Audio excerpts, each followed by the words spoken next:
बिस्मिल्लाहिर्रहमानिर्रहीम अस्सलामुअलैकुम dear students. हम अपने C++ एक कोर्स में मैट्रिक्स मल्टीप्लिकेशन के प्रोग्राम पे बात करते हैं। सपोज़ हमारे पास कोई एक मैट्रिक्स ए है जिसका आर्डर आप फ़र्ज़ कर लें कि 3x4 का है, यानी 3 रोज़ और 4 कॉलम्स हैं उसके अंदर, और इसने प्री मल्टीप्लाई होना एक मैट्रिक्स है जिसका नाम बी रख लेते हैं और उसका आर्डर हम फ़र्ज़ कर लेते हैं 4x4। ये मैंने उसके जनरल एलिमेंट्स एज्यूम कर लिए हैं ए और बी के, और इंडेक्सिंग मैंने इसकी स्टार्ट कर ली है रो नंबरिंग 0 से लेकर 2 तक, यानी 0 1 2 3 रोज, और कॉलम नंबरिंग 0 से लेकर 3 तक, यानी 0 1 2 3। सिमिलरली बी में 4 रोज हैं तो बी की नंबरिंग 0 1 2 3, और 4 ही कॉलम्स हैं तो उनकी नंबरिंग 0 1 2 3। तो इस तरह से दो मैट्रिसेस हो गए। जब ये दोनों मैट्रिसेस आपस में मल्टीप्लाई होंगे, जो इनकी प्रोडक्ट सी मैट्रिक्स आएगा उसका ऑर्डर 3x4 होगा, उसको हमने सी नाम दे दिया। जो उसके एलिमेंट्स हैं उनको हमने जनरल शेप ये फर्ज कर ली। तो हम कह सकते हैं कि C matrix is equal to A cross B, यानी ए को प्री मल्टीप्लाई किया है बी के साथ। अब अगर हम सी का कोई भी एलिमेंट देखना चाहें कि वो दर हकीकत बनता कैसे है, तो इसको यूं देखिएगा कि फॉर एग्जांपल अगर मैं बात करूं C11 की फ़र्ज़ कर लें, कोई भी ले लें एलिमेंट, तो C11 will be equal to, ये कैसे आएगा कि हमने ये रो नंबर और ये कॉलम नंबर चूज़ करना है, यानी ये रो ए की और ये कॉलम बी का हमने चूज़ करना है, और इन दोनों की लेनी है डॉट प्रोडक्ट।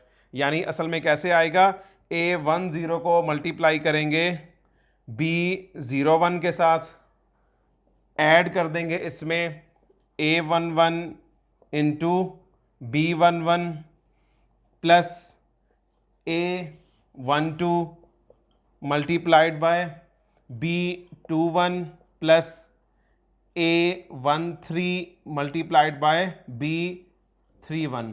तो इस तरह से ये जो C11 एलिमेंट है वो ऐसे बनेगा, यानी दो वेक्टर्स, एक ए मैट्रिक्स की रो होगी और दूसरा बी मैट्रिक्स का कोई ना कोई कॉलम होगा, उन दोनों की मल्टीप्लिकेशन से ये एलिमेंट बनेगा। सिमिलरली हम कोई भी इसका एलिमेंट इस तरह से ले सकते हैं। C23 हम देख लेते हैं, इससे क्या होगा, ये रो नंबर और ये कॉलम नंबर बी का ये आपस में मल्टीप्लाई होकर ये C23 बनेगा। तो ए की ये वाली रो इन्वॉल्व होगी 2, और सी का थर्ड कॉलम, तो बेसिकली इनफैक्ट ये सी का कॉलम 3 जो कि असल में फोर्थ कॉलम है वो इन्वॉल्व होगा। इसके नंबरिंग 3 है लेकिन ये फोर्थ कॉलम है। अब ये एलिमेंट कैसे बनेगा, C23 will be equal to A20 multiplied by B03 plus A21 multiplied by B13 plus A22 multiplied by B23 plus A23 multiplied by B33। तो इस तरह से ये C23 एलिमेंट इस वेक्टर और इस वेक्टर, जो कि ये पहला वाला वेक्टर A का एक रो है और दूसरा वेक्टर B का एक कॉलम है, उन दोनों की डॉट प्रोडक्ट से ये वाला एलिमेंट क्रिएट हो रहा है।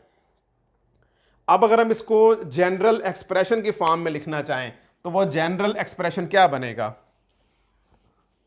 अगर मैं इसी को जनरलाइज करना चाहूं तो वो क्या बनेगा, CIJ।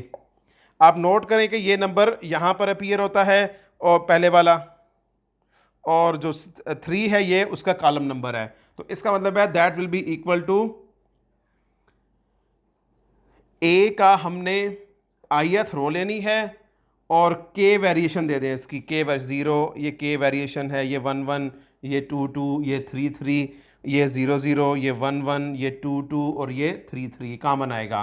तो ये मल्टीप्लाइड बाय बी के, और ये जो ये नंबर है ये बी के साथ अटैच होगा जो कि असल में बी का कॉलम नंबर है, तो ये जे आ जाएगा।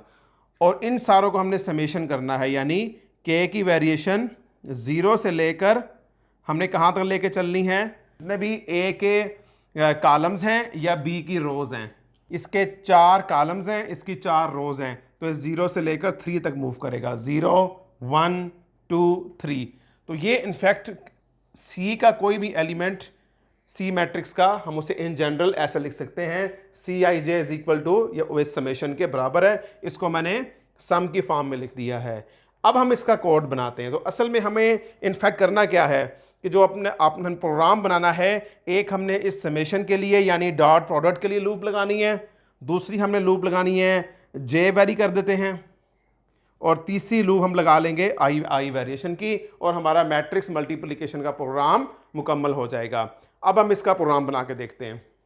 हम फर्ज कर लेते हैं इन जनरल एक मैट्रिक्स है m क्रॉस n ऑर्डर का, इसको आप मल्टीप्लाई कर रहे हैं एक और मैट्रिक्स से जिसका ऑर्डर है n क्रॉस p, तो तीसरा जो मैट्रिक्स आएगा उसका ऑर्डर होगा m क्रॉस p।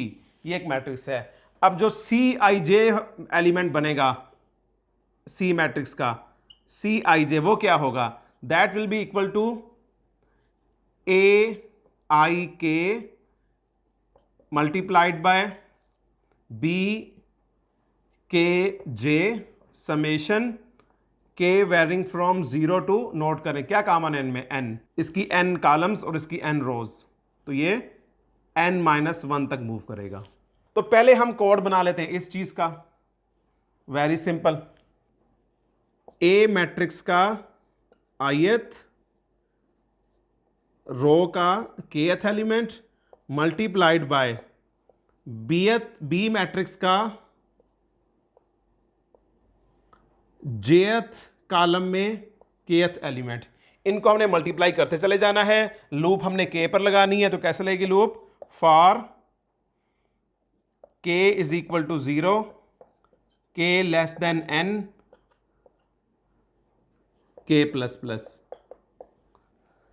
अब समेशन करना है और किस एलिमेंट में करना है उसको हम कह लेते हैं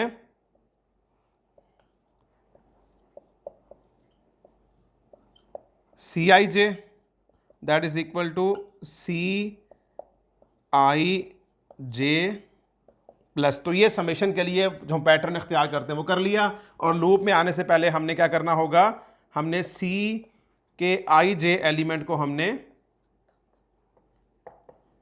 0 लेकर आना है। तो अब असल में ये 3 लाइनों का कोड यही वाला काम कर रहा है आपके लिए। अभी हमने इसमें आई और जे फिक्स नहीं किया। अच्छा, अब हम एक लूप बना लेते हैं इस सारे काम को करने के लिए।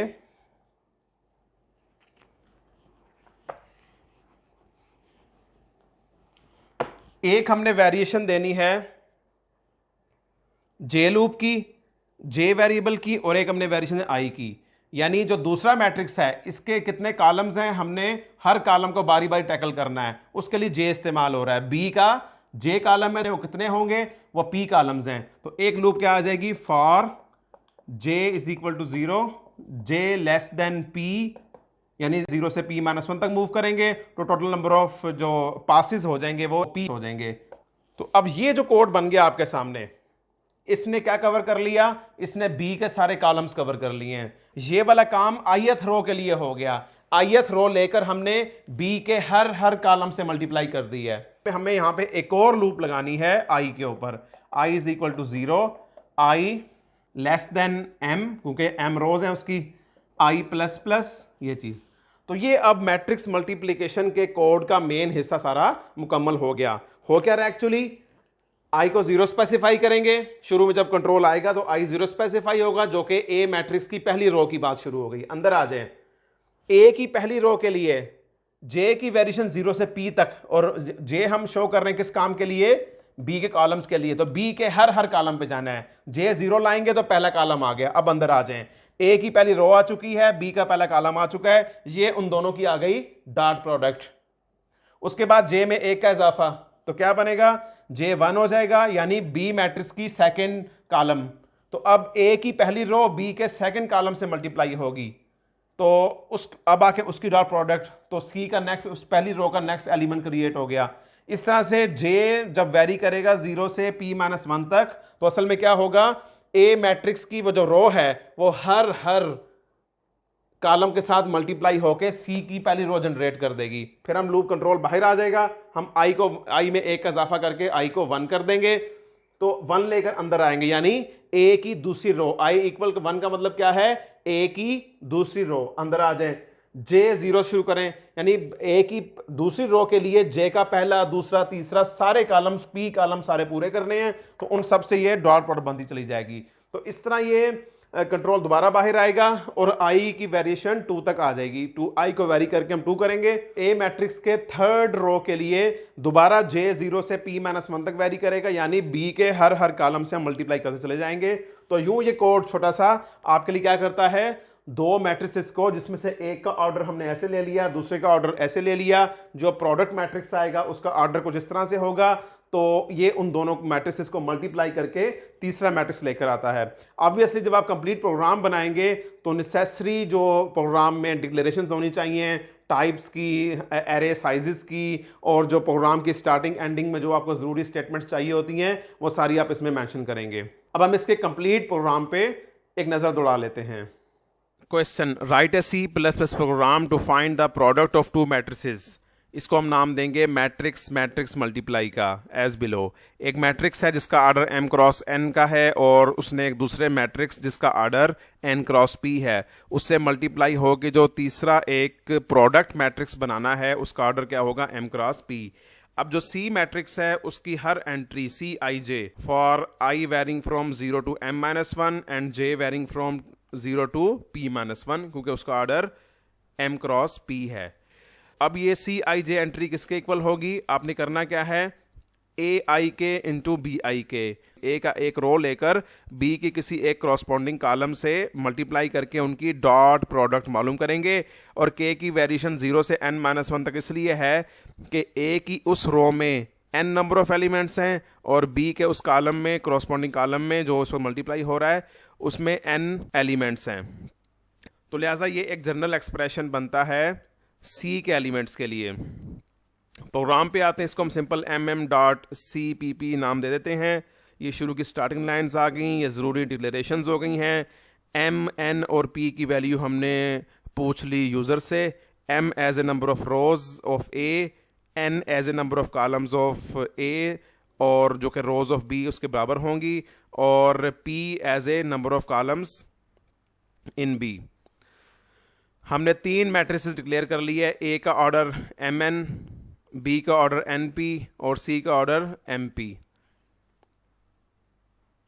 ए हमने इनपुट ले लिया, पहले हम काफ़ी बात कर चुके हैं इस पर कि ये इनपुट लेने के लिए कोड हो गया, और ये बी की एंट्रीज हमने इनपुट ले ली, और उसके बाद अब आते हैं उनको मल्टीप्लाई करने की तरफ। फर्स्ट ऑफ ऑल तो इन 3 लाइंस को नोट करें।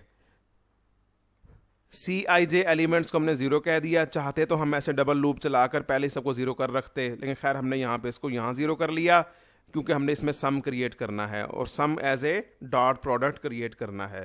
के की वेरिएशन 0 से n-1 तक हो जाएगी, और C I J is equal to C I J plus A I K star B K जे, यानी ए मैट्रिक्स का ith रो का kth एलिमेंट और बी में jth कॉलम का kth एलिमेंट, ये आपस में मल्टीप्लाई होते जाएंगे करॉस्पॉन्डिंग, और उनका सम क्रिएट होता जाएगा। और इस तरह से जब लूप से बाहर आएंगे तो एक एंट्री डेवलप हो चुकी होगी। अब हम आई और जे पे लूप लगा देते हैं अप्रोप्रिएटली। जे की वेरिएशन 0 से p-1 तक, और आई की वेरिएशन 0 से m-1 तक। तो इस तरह से ये कोड आपका एक मैट्रिक्स जनरेट कर देगा जो कि 2 मैट्रिसेस की प्रोडक्ट है। इसको हमने एज ए आउटपुट प्रिंट कर लिया। इस प्रोग्राम का कोड बना के टेस्ट कीजिए। एग्जाम्पल के तौर पे कोई ए मैट्रिक्स लें, कोई बी मैट्रिक्स लें, उन्हें मल्टीप्लाई करें, और सी जो प्रोडक्ट है अपने पास हाथ से बना के रख लें, और जो प्रोग्राम से आउटपुट आए उससे मैच कर लें। Write a C plus plus program to find the product of a matrix and a vector. इसे हम नाम देंगे matrix vector multiplication as below. कि ए मैट्रिक्स है उसका ऑर्डर है m क्रॉस n, और x वेक्टर है उसका ऑर्डर है n क्रॉस 1। जो इनकी प्रोडक्ट आएगी वो m क्रॉस 1 का एक वेक्टर होगा। वेक्टर के कंपोनेंट्स हैं उनको हम इन जनरल ऐसे एक्सप्रेस कर सकते हैं। अब इसके लिए कोड क्रिएट करें। ये वो सेक्शन है जो कि उनको आपस में मल्टीप्लाई कर रहा है। Obviously this somewhat simpler than the matrix vector multiplication, because in this the second matrix has only one column, so इसमें से एक लूप कम हो जाएगी जो कि हैंडल करती होगी सेकंड मैट्रिक्स के कॉलम्स को, वो लूप इसमें से कम हो गई है। इसका कोई प्रोग्राम बनाएं, एग्जाम्पल के साथ कंपेयर करें, टेस्ट करें। Thank you very much. अस्सलाम वालेकुम।